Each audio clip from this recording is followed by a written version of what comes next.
یشہدون ولا یستشہدون، وہ گواہی دینے کے لیے تیار ہوں گے، جھوٹی گواہی، حالانکہ کوئی ان سے گواہی مانگ نہیں رہا ہوگا، وہ خود آگے بڑھ بڑھ کر کہیں گے چلو بھائی گواہ کی ضرورت ہے، ہم گواہی دینے کے لیے تیار ہیں۔ کوئی واقعہ نہیں دیکھا، آج کل ہو رہا ہے کورٹ کے باہر، عدالتوں کے باہر آپ دیکھیں گواہ تیار ملتے ہیں، بنے بنائے گواہ تیار ہیں، وکیل ان کو بیان رٹا دیتا ہے، آپ کو یہ بیان دینا ہے میں نے قتل ہوتے ہوئے دیکھا تھا، میں نے آلہ قتل اس کے ہاتھ میں دیکھا تھا، اتنے بج کر اتنے منٹ پر دیکھا تھا، اور وہ اس کو یاد کر لیتا ہے، ایک لائن ایک صفحہ دو صفحہ یاد کر لیتا ہے، اور اس کے بعد پھر عدالت میں کھڑا ہو جاتا ہے، اب وہ گواہی دے رہا ہے۔ اس گواہی دینے کی بنیاد پر ایک غلط آدمی پھنس جاتا ہے، ایک غلط آدمی کو پھانسی ہو جاتی ہے، یا ایک مجرم چھوٹ جاتا ہے۔ جو قاتل ہے، جو جرم کرنے والا ہے، جو مجرم ہے، وہ سڑک پہ دندناتا پھرتا رہتا ہے، اس لیے کہ جھوٹے گواہ اس کو میسر ہے۔ جھوٹے گواہوں کی ایک لائن کھڑی کر دی گئی، اور ان جھوٹے لوگوں نے گواہی دی، اور اس کی بنیاد پر جو قاتل ہے وہ چھوٹ گیا، جو مجرم ہے وہ چھوٹ گیا۔ اللہ رب العزت نے اس کو بہت بڑا گناہ قرار دیا ہے، بے انتہا بڑا گناہ۔ اس بات کو بیان کرنے کے بعد آگے کا جو مضمون ہے وہ بڑا عجیب ہے۔ اس پورے مضمون کو یہاں سے بیان کرنے کے بعد اور یہ کہنے کے بعد واتقوا اللہ واسمعوا، اللہ سے ڈرو اور اللہ کی بات کو سنو، اور یاد رکھو فسق و فجور کی راہ اختیار کرنے والوں کو اللہ ہدایت نہیں دیتا۔ ہدایت نہیں دیتا کا مطلب کیا ہے؟ اس کے لیے ہدایت کی راہیں نہیں کھلتی، جنت کی راہیں نہیں کھلتی، اللہ کی رحمتیں اس کے اوپر نہیں برستی، اللہ رب العزت کی رضا اس کو نہیں ملتی، اللہ اس آدمی سے خوش نہیں ہوتا جو فسق و فجور کی راہ اختیار کرنے والا ہے۔ ایک ہے کفر، ایک ہے شرک، اور ایک ہے فسق و فجور۔ کفر کا دائرہ بہت بڑا ہے، کفر کے اندر شرک بھی داخل ہے، اللہ کا نہ ماننا، اللہ کا انکار کر دینا، اللہ کی گستاخی کرنا، رب کائنات کے لیے غلط الفاظ کا استعمال کرنا، رب کائنات کو گالیاں دینا، قرآن پاک کا انکار کرنا، اللہ کے بھیجے ہوئے رسول کو جھٹلا دینا، اور جو اس سے پہلے کے رسولوں کو جو اللہ نے بھیجا ہے ان کا انکار کر دینا، آخرت پر یقین نہ رکھنا، آخرت کو انکار کر دینا، مرنے کے بعد کی زندگی پر یقین نہ رکھنا، یہ سب کفر میں داخل ہے۔ یہ پورا دائرہ کفر کا دائرہ بہت بڑا ہے، یہ سب اس میں داخل ہے۔ نبی کریم صلی اللہ علیہ وسلم کی گستاخی کرنا یہ بھی کفر میں داخل ہے۔ نبی کریم صلی اللہ علیہ وسلم نے فرمایا تھا لا ترجعوا بعدی کفارا، میرے مرنے کے بعد، میرے جانے کے بعد تم کافر نہ بن جانا۔ یضرب بعضکم رقاب بعض، کہ ایک مسلمان دوسرے مسلمان کی گردنیں اڑاتا پھرے، ایسا مت کرنا۔ اپنے وعدے پر قائم رہنا یہاں تک کہ حوض کوثر پر میری تمہاری ملاقات ہو۔ ایک ہے شرک۔ شرک کیا ہے؟ اللہ رب العزت کی ذات میں، صفات میں کسی غیر کو شریک کرنا، جو مخلوق ہے، خالق کا جو حق ہے، حق الوہیت، وہ اٹھا کر کسی غیر کو دے دینا۔ حق الوہیت کسے کہتے ہیں؟ اللہ فرما روا ہے، قادر مطلق ہے، شہنشاہوں کا شہنشاہ ہے، وہ جس کو چاہتا ہے عطا کرتا ہے، جس کو چاہتا ہے روک لیتا ہے، جس کو چاہتا ہے بادشاہت دیتا ہے، جس کو چاہتا ہے بادشاہت چھین لیتا ہے، جس کو چاہتا ہے عزت دیتا ہے، جس کو چاہتا ہے ذلت دیتا ہے۔ قل اللہم مالک الملک تؤتی الملک من تشاء وتنزع الملک ممن تشاء وتعز من تشاء وتذل من تشاء بیدک الخیر انک علی کل شیء قدیر۔ اب اللہ سے ہی مانگا جائے، اللہ کے سامنے ہی سجدہ کیا جائے، اسی کے لیے نظر و نیاز کی جائے، اسی کو گڑ گڑا کر پکارا جائے، اسی پر بھروسہ رکھا جائے، اسی کے گھر کا طواف کیا جائے، اسی سے لو لگائی جائے، مصیبت میں پریشانی میں اسی کے نام کی دعائی دی جائے، اسی کے نام کی قسم کھائی جائے، اسی کے لیے قربانی پیش کی جائے۔ یہ جو عبودیت کے جتنے مظاہر ہیں وہ اللہ کے لیے خاص، یہ اللہ کے لیے بالکل خاص ہے۔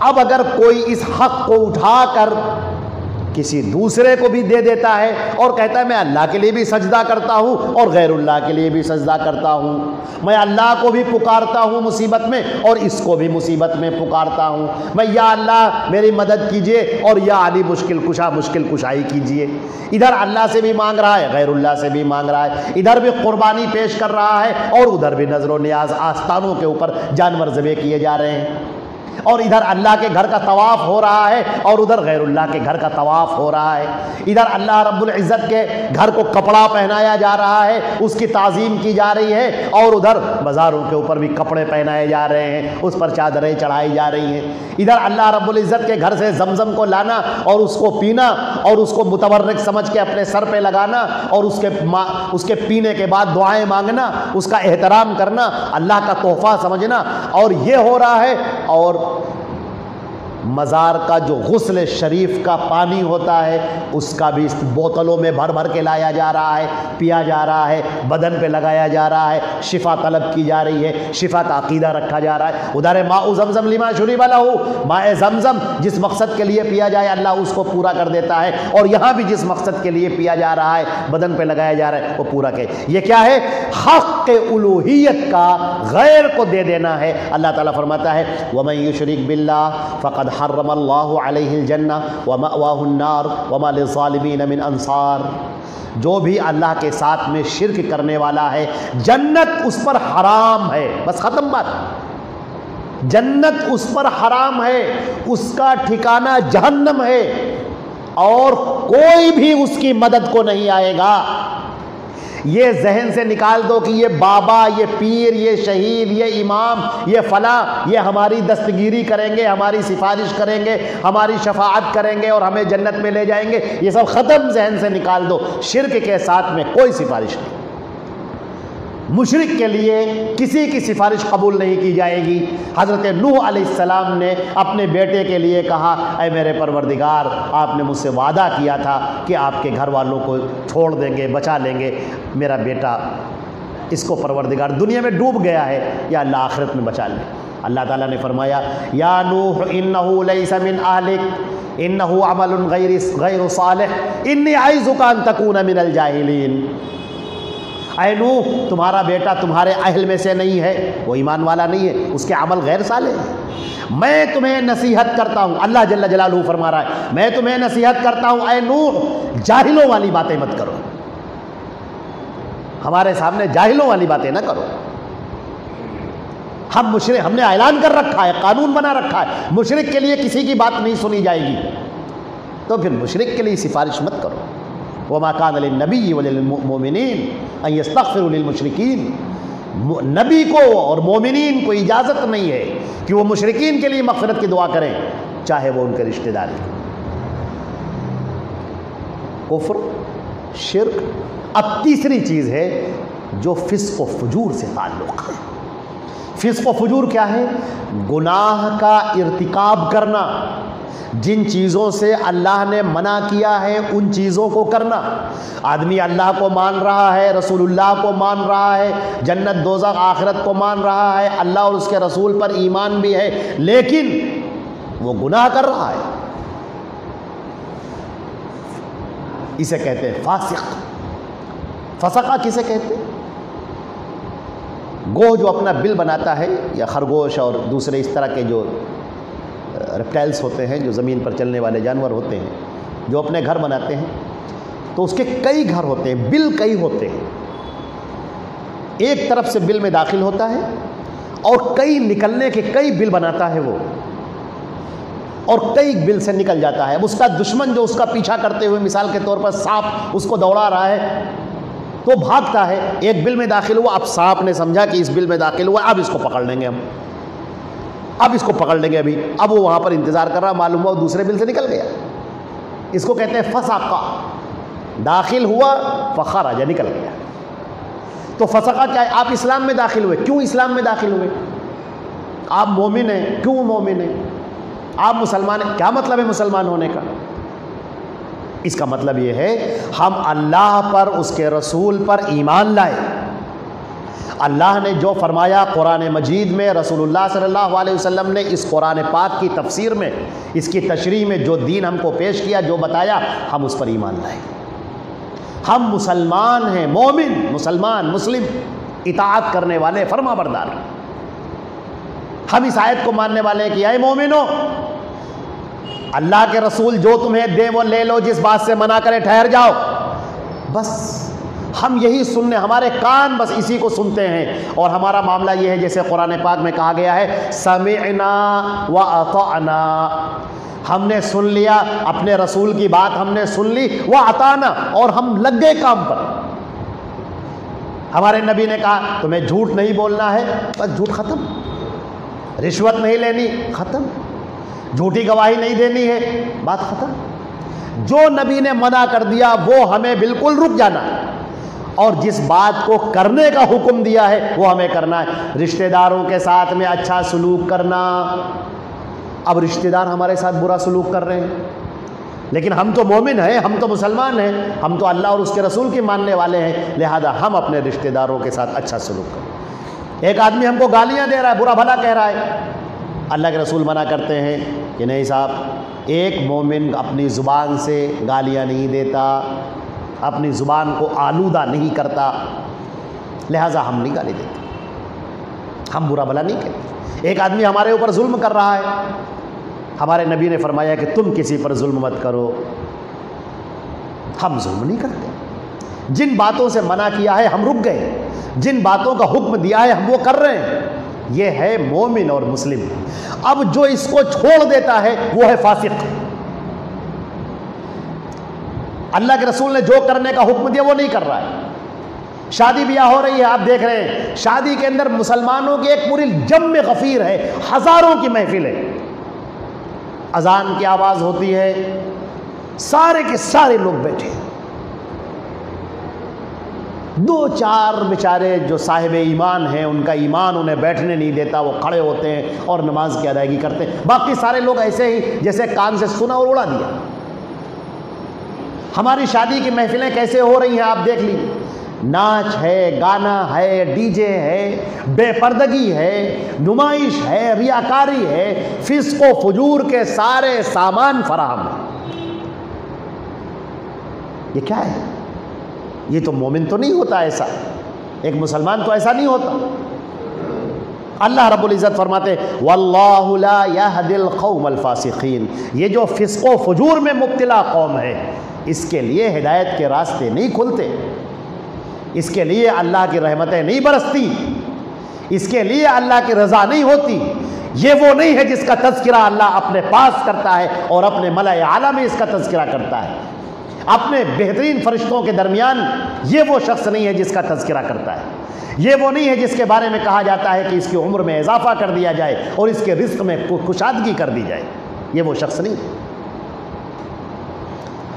اب یہاں سے گفتگو کا ایک حصہ ختم ہوتا ہے اور اسی سے پیوستہ ایک دوسرا مضمون شروع ہوتا ہے جو انتہائی اہم ہے۔ یہ پورا مضمون جو آیت نمبر 109 سے شروع ہوتا ہے، یہ آیت نمبر 120 تک، یعنی اس سورہ مائدہ کے اختتام تک یہ پورا چلا گیا ہے۔ میں آپ کو وہ پڑھ کے سناتا ہوں اس کا پورا۔ یوم یجمع اللہ الرسل فیقول ماذا اجبتم قالوا لا علم لنا انک انت العلام الغیوب۔ جس دن اللہ رب العزت رسولوں کو جمع کرے گا، پیغمبروں کو، اور ان سے کہے گا تم کو کیا جواب ملا، تم نے ہمارا پیغام ہمارے بندوں تک پہنچایا تھا، ہمارے بندوں نے کیا جواب دیا؟ وہ میدان محشر، اللہ اکبر، وہ ہولناکی جہاں پر کلیجہ پانی ہو رہا ہوگا۔ حدیث شریف کے اندر آتا ہے، جیسے کہ بخاری شریف کی روایت میں ہے، کہ اس روز اللہ اس قدر غضبناک ہوگا جس سے پہلے اس قدر کبھی غضبناک نہ ہوا تھا۔ کسی کی ہمت نہیں ہو رہی ہوگی کہ اللہ رب العزت سے جا کر بات کرے۔ میدان محشر جہاں پر 50,000 سال انسانوں کو کھڑا رہنا ہوگا، کسی کی ہمت نہیں ہو رہی ہوگی بات کرے۔ اس موقع پر اللہ کے رسول حضرت محمد مصطفیٰ صلی اللہ علیہ وسلم وہاں پر جائیں گے اللہ کے سامنے اور سجدے میں گر جائیں گے اور ایک طویل مدت تک سجدے میں گرے رہیں گے۔ اللہ تعالیٰ فرمائیں گے کہ اے محمد اپنے سر کو اٹھاؤ، سوال کرو، سنا جائے گا، سفارش کرو، قبول کی جائے گی۔ اب وہ اللہ کے رسول صلی اللہ علیہ وسلم فرمائیں گے پروردگار حساب کتاب شروع ہو جائے۔ چنانچہ حساب کتاب شروع ہو جائے گا، میزان نصب کی جائے گی۔ اب انبیاء کو بلایا جائے گا، نبیوں کو، آدم سے لے کر سیدنا محمد رسول اللہ صلی اللہ علیہ وسلم تک سارے پیغمبر کھڑے ہیں۔ اب اللہ رب العزت براہ راست ان سے سوال کر رہا ہے کہ ہم نے تم کو رسالت دے کر بھیجا تھا، اب بتاؤ کہ تم نے رسالت پہنچائی کہ نہیں پہنچائی۔ ماذا اجبتم، جب تم وہاں پر گئے تھے تو لوگوں نے تم کو کیا جواب دیا؟ پیش کرو ہمارے سامنے اس جواب کو۔ خوف اور دہشت کا یہ عالم ہوگا کہ اللہ کے یہ پیغمبر کہیں گے لا علم لنا، پروردگار ہمیں کچھ نہیں پتا۔ پیغمبر سمجھ رہے ہیں کہ ہماری امت یہ گمراہی میں پڑی کیوں؟ ہم نے تو گمراہی کرنے کے لیے نہیں کہا تھا ان سے۔ وہ کہیں گے انک انت العلام الغیوب، پروردگار آپ غیب کے جاننے والے ہیں، ہم نے تو بات کو پہنچا دیا تھا، اب ہمارے جانے کے بعد لوگ بگڑ گئے، لوگوں نے دین کو تبدیل کر ڈالا، لوگ فسق و فجور کی راہ پر چل پڑے، لوگوں نے الوہیت کے اندر شرک اور کفر داخل کر دیا۔ پروردگار ہمیں تو نہیں معلوم۔ صاف پتہ چل رہا ہے کہ جو لوگ یہ عقیدہ رکھ رہے ہیں رسولوں کے بارے میں کہ وہ سب عالم الغیب ہیں، ساری قلعی کھل جاتی ہے یہاں پر۔ کوئی عالم الغیب نہیں ہے سوائے ایک اللہ کے جل جلالہ جل شانہ، بس وہی ہے جو علام الغیوب ہے۔ اذ قال اللہ یا عیسی ابن مریم، اللہ تعالیٰ عیسیٰ ابن مریم کو بلائے گا سامنے، اے عیسیٰ ابن مریم تم بتاؤ۔ یہاں پر مفسرین نے لکھا ہے کہ یوں تو سوال سب سے ہوگا، لیکن عیسیٰ ابن مریم کا تذکرہ اللہ نے کیوں کیا؟ اس لیے اللہ نے حضرت عیسیٰ کا تذکرہ کیا کیونکہ عیسیٰ علیہ السلام نے واضح طور پر بشارت دی تھی کہ میرے بعد نبی آئے گا جس کا نام احمد ہوگا، تم اس کی پیروی کرنا، جو اس دین کو مکمل کرنے کے لیے آئے گا۔ میں تو بنی اسرائیل کی کھوئی ہوئی بھیڑوں کی طرف بھیجا گیا ہوں، انجیل لوقا۔ اور عیسیٰ علیہ السلام وہ پیغمبر ہیں جن کے اس دنیا سے اٹھائے جانے کے بعد لوگوں نے انہی کے بارے میں الوہیت کا عقیدہ رکھا، ان کو الہ کے مقام پر پہنچایا، ان کو اللہ کا بیٹا قرار دیا، مصیبتوں میں ان کو پکارا، مختار کل کا عقیدہ ان کا رکھا۔ اور بڑے لطیف نکتے کی بات ہے، بڑی اشارے کی بات ہے، بڑی لطیف نکتے۔ حضرت عیسیٰ علیہ السلام بنی اسرائیل کے آخری پیغمبر ہیں، اور ان کے بعد ان کے 571 سال کے بعد حضرت محمد مصطفیٰ صلی اللہ علیہ وسلم تشریف لاتے ہیں، اور اللہ کے نبی صلی اللہ علیہ وسلم کے اس دنیا سے تشریف لے جانے کے بعد شیطان مردود نے مسلمانوں کی جماعت کو ویسے ہی گمراہ کرنے کی کوشش کی، اور کسی حد تک وہ کامیاب بھی ہوا جیسے کہ عیسیٰ ابن مریم کے پیروکاروں کو کوشش کی تھی۔ ادھر ان کے لوگوں کا عقیدہ تھا کہ عیسیٰ علیہ السلام اللہ کے بیٹے ہیں۔ ہمارے ہاں عقیدہ بنا حضرت محمد مصطفیٰ صلی اللہ علیہ وسلم جزء من جزء اللہ کے حصے کا اس کے حصے کا ایک ٹکڑا ہے۔ اول ما خلق اللہ نوری، اللہ نے سب سے پہلے میرے نور کو پیدا کیا۔ جھوٹی باتیں گڑی گئی۔ عیسائیوں نے عقیدہ رکھا کہ اللہ تعالیٰ تو خالق ہے پوری کائنات کا، وہی مدبر ہے، وہی سب کچھ ہے، لیکن اس نے اپنے سارے اختیارات عیسیٰ علیہ السلام کو دے رکھے ہیں۔ کل جب آسمانی بادشاہت کا دن ہوگا تو اللہ کی کرسی کے بغل میں عیسیٰ علیہ السلام کی کرسی رکھی جائے گی اور عیسیٰ فیصلہ کر رہے ہوں گے۔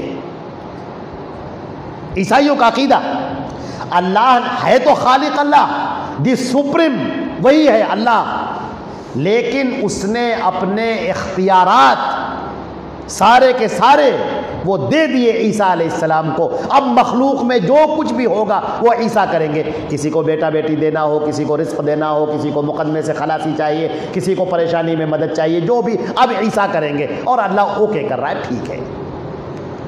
ہمارے یہاں بھی نبی کریم صلی اللہ علیہ وسلم کے بارے میں یہی عقیدہ رکھا گیا کہ وہ مالک و مختار ہیں, مختار کل ہیں. یہ عقیدہ مختار کل, کل کا مطلب سب, اور مختار ان کو دے دیا گیا, اختیار دے دیا گیا. پھر یہی پر بس نہیں ہوا, پھر یہ عقیدہ رکھا گیا کہ یہی عقیدہ اللہ کے رسول صلی اللہ علیہ وسلم مختار ہیں, اور ان کے بعد جتنے اولیاء, جتنے شہداء ہیں وہ سب مختار ہیں, سب متصرف فی الکائنات ہیں. عیسائیوں نے یہ عقیدہ رکھا کہ عیسیٰ مسیح کا کراس, جس پر ان کا عقیدہ ہے کروسیفیکیشن کا, کراس اپنے ڈال لیجئے اور مصیبت میں اس کراس کو پکاریے, اس کو چومیے اور عیسیٰ کو آواز دیجئے. عیسیٰ علیہ السلام کسی نہ کسی شکل میں آ کر مدد کرتے ہیں. ہمارے ہاں مسلمانوں کا بھی یہی عقیدہ رکھا گیا.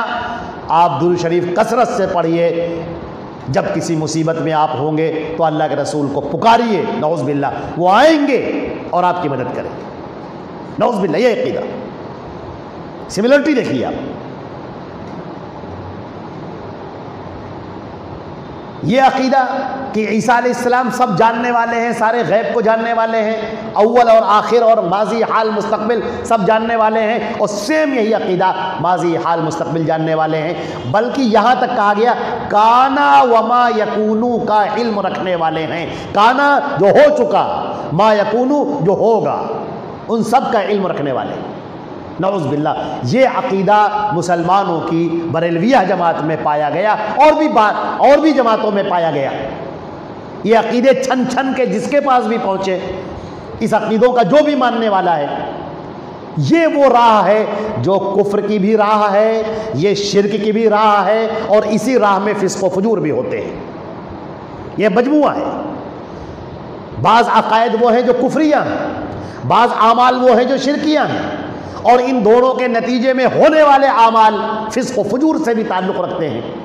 جیسے عید میلاد النبی منانا, جیسے قبروں پر چراغاں کرنا, شب برات منانا, کوڑے منانا, تیجا اور 40واں منانا, یہ کیا ہے؟ سب فسق و فجور کی راہیں جو ان عقائد سے پیوستہ ہو کر وہیں سے نکلتی.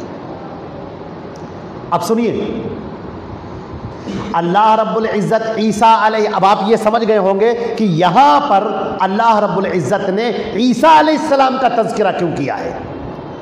کیونکہ یہ قرآن پاک دیا جا رہا ہے امت محمدیہ کو, محمد صلی اللہ علیہ وسلم کی امت کو یہ دیا جا رہا ہے.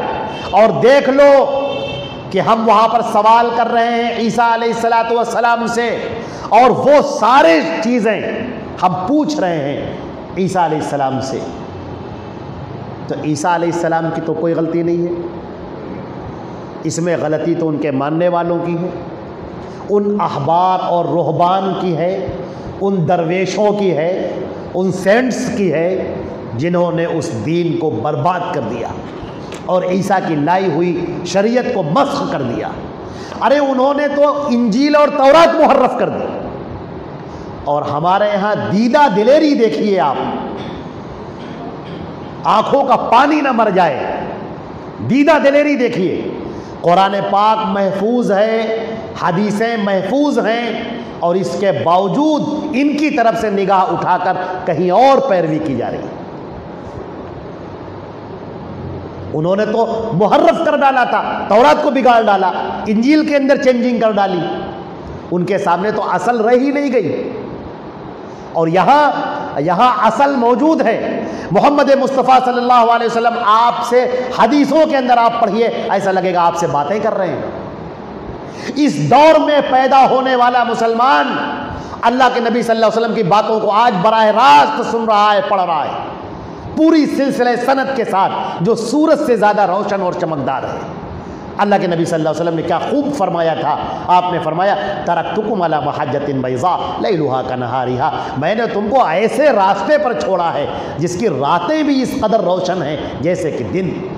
یہاں کوئی پیچیدگی نہیں ہے، یہاں کوئی غموض نہیں ہے، اللہ کے رسول کی تقریریں ہیں، اللہ کے رسول کی حدیثیں ہیں، اللہ کے رسول کی باتیں ہیں، قرآن پاک کی آیات ہیں جو چیخ چیخ کر اپنی دعوت پیش کر رہی ہیں، توحید کی دعوت پیش کر رہی ہیں، نبیوں کا قصہ سنا رہی ہیں، رسول کی اطاعت کی طرف بلا رہی ہیں، نبی کی پیروی کی طرف بلا رہی ہیں۔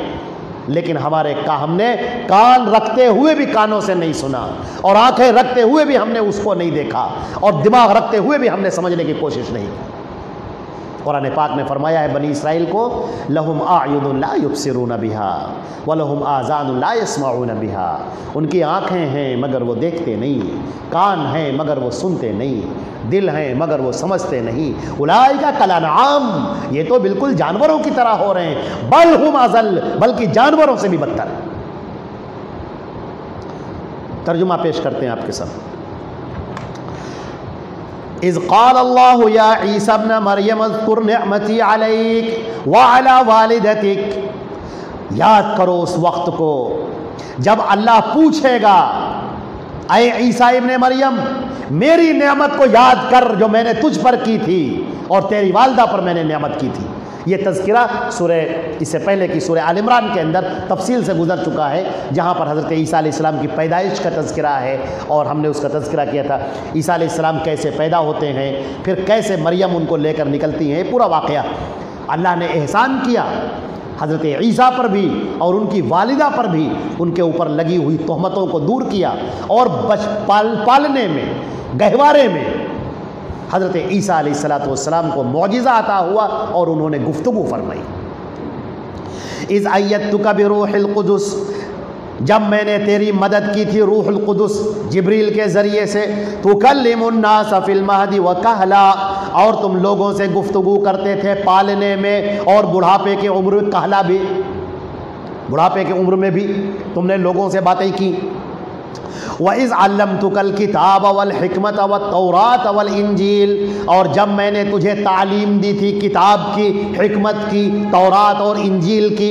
وَإِذْ تَخْلُقُ مِنَ الطِّينِ كَهَيْئَةِ الطَّيْرِ بِإِذْنِي، اور جب تم مٹی کے پرندے بناتے تھے میرے حکم سے، فَتَنْفُخُ فِيهَا، اور اس میں پھونک مارتے تھے، فَتَكُونُ طَيْرًا بِإِذْنِي، تو میرے حکم سے وہ پرندہ بن جاتا تھا۔ یہ حضرت عیسیٰ علیہ السلام کا اللہ نے معجزہ تھا، معجزہ دیا۔ وہ مٹی کے جانور بناتے تھے، چڑیا بنائی، بطخ بنائی، اور چیل بنائی، کوا بنایا مٹی کے، اور پھونک مارتے تھے اور وہ زندہ پرندہ ہو جاتا تھا اور اڑ جاتا تھا،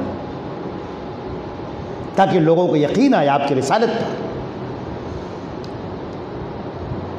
وَتُبْرِئُ الْأَكْمَحَ وَالْأَبْرَصَ بِإِذْنِي، اور میرے حکم سے تم نابیناؤں کو اور کوڑھیوں کو ٹھیک کر دیتے تھے میرے حکم سے، جو بالکل مادرزاد نابینا ہوتے تھے بچپن سے، کوڑھی، کوئی علاج نہیں جن کا، میرے حکم سے تم ان کو چھوتے تھے اور وہ ٹھیک ہو جاتے تھے۔ وَإِذْ تُخْرِجُ الْمَوْتَى بِإِذْنِي، اور جب تم میرے حکم سے مردوں کو زندہ کر دیتے تھے، اور جب میں نے بنی اسرائیل کو جو تم کو نقصان پہنچا رہے تھے میں نے تم سے روک لیا، اور جب تم ان کے پاس بینات لے کر پہنچے تو ان لوگوں نے جنہوں نے ان میں سے کفر کیا تھا کہنے لگے یہ تو کھلم کھلا جادو ہے۔ یہ عیسیٰ علیہ السلام کے قوم نے ان سے کہا تھا، اور یہی محمد صلی اللہ علیہ وسلم کے قوم نے ان سے کہا۔ اور جب میں نے تمہارے حواریوں کی طرف یہ وحی کی، ان کے ذہن میں ڈالا کہ تم میرے اوپر ایمان لاؤ اور میرے رسول پر ایمان لاؤ، تو ان لوگوں نے کہا کہ ہم ایمان لائے، اور اے اللہ تو گواہ رہے کہ ہم مسلمان ہیں۔ اور جب حواریین نے کہا اے عیسیٰ ابن مریم کیا تمہارا رب اس کی استطاعت رکھتا ہے کہ آسمان سے ہمارے لیے ایک دسترخوان نازل کرے؟ عیسیٰ علیہ السلام نے کہا اتقوا اللہ، اللہ سے ڈرو، ان کنتم مومنین، اگر تم مومنین ہو۔ یہ عیسیٰ علیہ السلام کے حواریوں نے کہا کہ اے اللہ کے پیغمبر، ہم نے سنا ہے موسیٰ علیہ السلام کی جو قوم تھی اس کے پاس من و سلوہ نازل ہوتا تھا، تو ہمارے لیے بھی کچھ نازل کر دیجئے، ہمارے لیے بھی دسترخوان لگ جائے اور اللہ کی نعمتیں اس پر سے آئیں۔ انہوں نے کہا ڈرو اللہ سے، اللہ کو آزمایا نہیں جاتا، ایک مومن کا فرض نہیں ہے، ایک مومن کا شایان شان نہیں ہے کہ وہ اللہ کو آزمائے، وہ کہے دیکھیں اللہ دیتا ہے کہ نہیں، دیکھیں اللہ کرتا ہے کہ نہیں۔ اللہ کو آزمانا ایک بندے کو زیبا نہیں دیتا۔ اللہ سے مدد مانگو، اس کے سامنے گڑ گڑاؤ، لیکن اس کی طاقتوں کو چیلنج مت کرو۔ قالوا نريد ان ناكل منها وتطمئن قلوبنا ونعلم ان قد صدقتنا ونكون عليها من الشاهدين۔ انہوں نے کہا کہ ہم چاہتے ہیں کہ بس اس میں سے کھائیں اور ہمارے دل مطمئن ہو جائیں، اور ہم جانتے ہیں کہ آپ سچ کہہ رہے ہیں، اے رسول آپ سچے ہیں، ہم جانتے ہیں، اور ہم گواہی دینے والے بن جائیں۔ عیسیٰ ابن مریم کیا کہتے ہیں؟ دیکھیے عیسیٰ ابن مریم اللہ کے سامنے ہاتھ اٹھاتے ہیں، کہتے ہیں اللہم ربنا انزل علینا مائدۃ من السماء تکون لنا عیدا لاولنا وآخرنا وآیۃ منک۔ اے ہمارے پروردگار آسمان سے ہمارے اوپر ایک دسترخوان نازل فرما جو ہمارے لیے جشن کا دن بن جائے، ہمارے پہلے والوں کے لیے اور بعد میں آنے والوں کے لیے، اور یہ آپ کی نشانی ہو جائے۔ وارزقنا وانت خیر الرازقین، اور ہمیں رزق عطا فرما، تو بہترین رزق دینے والا ہے۔ قال اللہ، عیسیٰ علیہ السلام کی دعا ہے، اس سے پتہ چلتا ہے عیسیٰ علیہ السلام اللہ کے محتاج ہیں، وہ اللہ سے دعا مانگ رہے ہیں، وہ اللہ سے مانگتے ہیں تو اللہ انہیں عطا کرتا ہے۔ سب محتاج ہیں، سارے انبیاء، سارے نبی، سارے فرشتے، سارے امام، سارے لوگ سب محتاج ہیں، اور اللہ وہ ہے جو کسی کا محتاج نہیں۔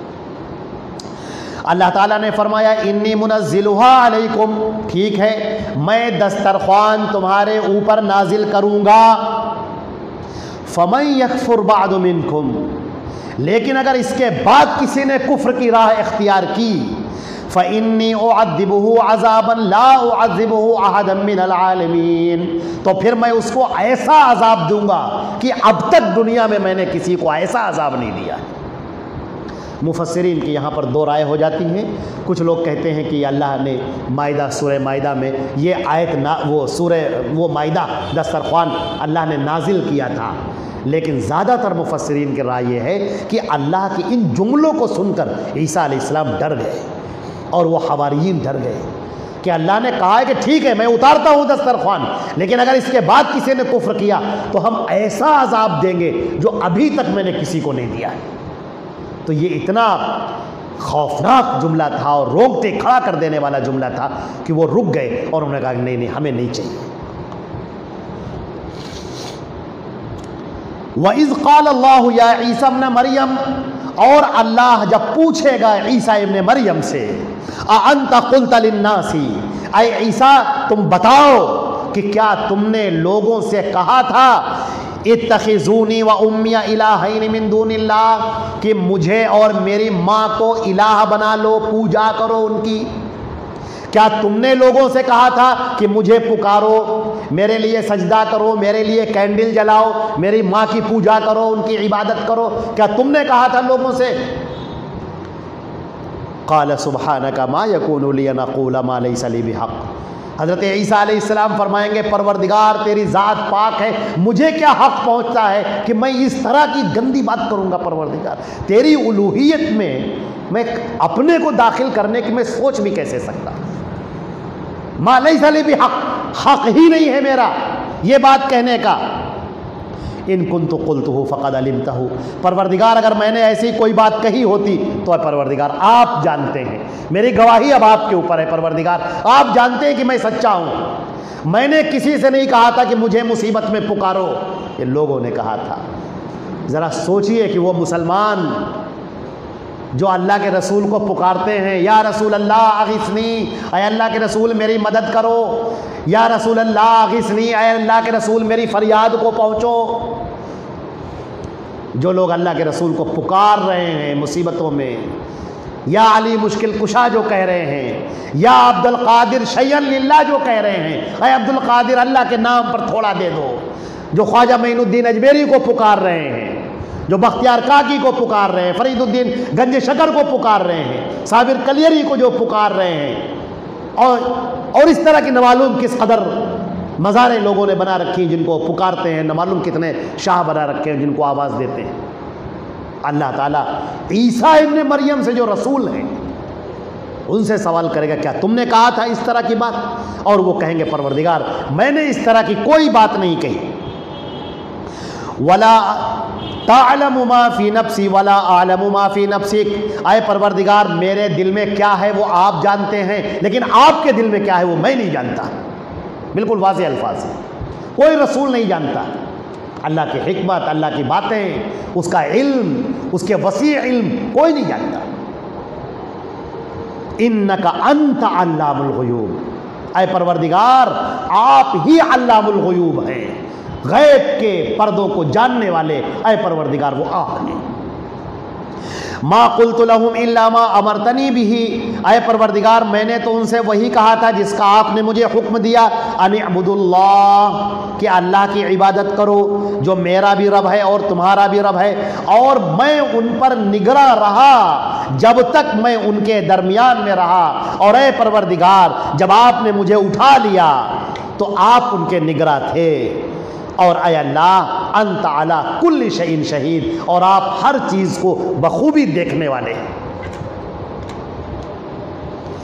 ان تعذبہم فانہم عبادک، اے پروردگار اگر تو ان کو سزا دے گا تو پروردگار یہ تیرے بندے ہیں، وَإِن تَغْفِرْ لَهُمْ فَإِنَّكَ أَنْتَ الْعَزِيزُ الْحَكِيمُ، اور اگر آپ معاف کر دیں پروردگار تو آپ بہت طاقتور ہیں، بڑی حکمت والے ہیں۔ حضرت ابو ذر غفاری رضی اللہ تعالی عنہ فرماتے ہیں، نسائی شریف کی روایت ہے، وصححہ الالبانی، امام البانی رحمہ اللہ نے اور دیگر محدثین نے بھی اس کو صحیح قرار دیا ہے۔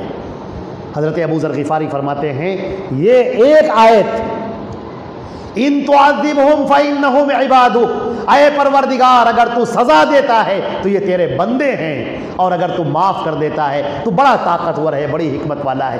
اس ایک آیت کو ہمارے پیارے رسول حضرت محمد مصطفیٰ صلی اللہ علیہ وسلم پوری رات پڑھتے رہے۔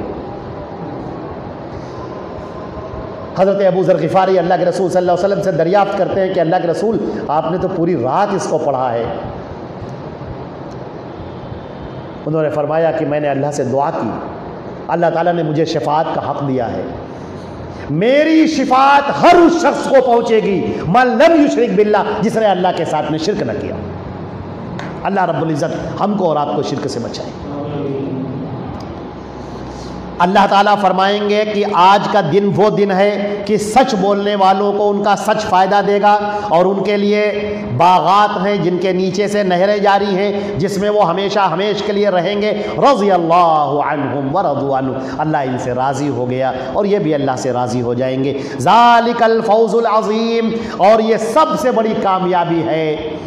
للہ ملک السماوات والارض وما فیہن وہو علی کل شیء قدیر، اور اللہ ہی کے لیے ہے آسمانوں اور زمین کی بادشاہت اور ان کے درمیان جو کچھ ہے سب اسی کا ہے، اور وہ ہر شے پر قادر ہے۔ یہ بات کہہ کر یہاں پر یہ سورۃ المائدہ یہاں پر ختم ہوتی ہے۔ اللہ رب العزت تمام جہانوں کا مالک ہے، آسمانوں کا، زمین کا، ان کے درمیان جو کچھ ہے، کتنی دنیایں ہیں جن کو ہم نہیں جانتے ہیں، اور کتنی مخلوقات ہیں جن کو ہم نہیں جانتے ہیں، اور اللہ سب کا مالک ہے، سب کا نگراں ہے، سب کا مربی ہے، سب کا مدبر اور منتظم ہے۔ لہٰذا مانگنے والی ذات صرف اسی کی ہے کہ ہم اسی سے طلب کریں۔ وہی معبود سچا ہے، معبود برحق ہے، معبود حقیقی ہے، وہی مالک مختار ہے، وہی علام الغیوب ہے، اور ہم کو فسق و فجور کی راہ، کفر کی راہ ہرگز نہیں اختیار کرنی چاہیے۔ کل قیامت کے دن اس کا حساب ہوگا۔ اور ایک آخری بات اور کہتے ہیں ہم، یا ایھا الذین آمنوا، فرمایا گیا کہ وَكَذَلِكَ جَعَلْنَاكُمْ أُمَّةً وَسَطًا لِتَكُونُوا شُهَدَاءَ عَلَى النَّاسِ وَيَكُونَ الرَّسُولُ عَلَيْكُمْ شَهِيدًا، اور ہم نے تم کو درمیان کی امت بنایا ہے تاکہ تم لوگوں پر گواہ بنو اور رسول تم پر گواہ بنے۔ اس سورہ بقرہ میں ہم اس کی تشریح تفسیر کر چکے ہیں، پھر بیان کیے دیتے ہیں۔ اللہ نے ہم کو گواہی دینے کے لیے کھڑا کیا ہے کہ ہم مسلمان مومن جو اللہ اور اس کے رسول پر ایمان لائے، وہ اللہ کی الوہیت کی، وحدانیت کی، سچائی کی، حق کی ہم مسلمان گواہی دیں، اور اللہ کے نبی صلی اللہ علیہ وسلم نے جو پیش کیا ہے دین، اس کی گواہی دیں تاکہ رسول ہم پر گواہ بنے۔ رسول یہ گواہی دے کہ اے اللہ، اس نے توحید وہی پہنچائی جو میں نے بتائی تھی، اس نے دین وہی پہنچایا جو میں نے بتایا تھا۔ لہٰذا اللہ رب العزت ہم کو دین کے اندر بدعتیں پیدا کرنے سے اور غلط راستے اختیار کرنے سے بچائے، اور اللہ اور اس کے رسول کے بتائے ہوئے راستے پر چلنے والا بنائے۔ اے اللہ اپنے فضل و کرم سے ہماری ان دعاؤں کو قبول فرما۔ یا اللہ آپ کے فضل و کرم سے سورہ مائدہ آج مکمل ہو گئی ہے، یا اللہ اسی طرح سے بقیہ قرآن پاک کو مکمل کرنے کی توفیق عطا فرما۔ وآخر الدعوانا الحمدللہ رب العالمین، والصلاة والسلام علی محمد وآلہ وصحبہ اجمعین برحمتک یا ارحم الراحمین، والسلام علیکم ورحمۃ اللہ۔